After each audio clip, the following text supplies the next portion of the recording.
Next સવાલ એકચ્યુઅલીમાં એ જ હતો કે ટ્રીટમેન્ટ લાઈક ઇમ્સી અને એક્સી એ આઉટકમ કેટલું ચેન્જ કરી રહી છે મેલ ઇનફર્ટિલિટી? સી ઘણા બધાને ઇક્સી શું છે, આઈવીએફ શું છે એ પણ કન્ફ્યુઝન હોય. એકચ્યુઅલી આઈવીએફ એટલે એગની આજુબાજુ સ્પર્મ અમે મૂકી દઈએ અને એ સ્પર્મ જાતે જ એગને પેનિટ્રેટ કરીને જાય અને ફર્ટિલાઇઝ કરે. That is IVF. એટલે જે ફર્ટિલાઇઝેશન ટ્યુબમાં થાય છે એ જ ડીશમાં થાય. આઈવીએફમાં એવું થતું હતું ઘણી બધી વાર કે સ્પર્મ જો ફંક્શન, જેમ આપણે વાત કરી, સ્પર્મ ફંક્શન પ્રોપર ના હોય તો એ એગને ફર્ટિલાઇઝ નહોતા કરી શકતા, એટલે આઈવીએફ ફેલિયર થતું હતું.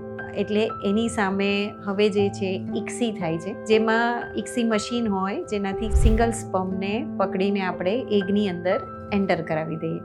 એટલે ફર્ટિલાઇઝેશનની પ્રોસેસ મશીનથી થઈ જાય અને પછી એ જે ફર્ટિલાઇઝ્ડ એગ છે એને ડિવાઈડ થવાનું બાકી રહે, એટલે ગર્ભ બનવાની પ્રોસેસ બાકી રહે. એટલે ટોટલ ફર્ટિલાઇઝેશન ફેલિયર જે થતા હતા એના ચાન્સીસ ઘટી જાય.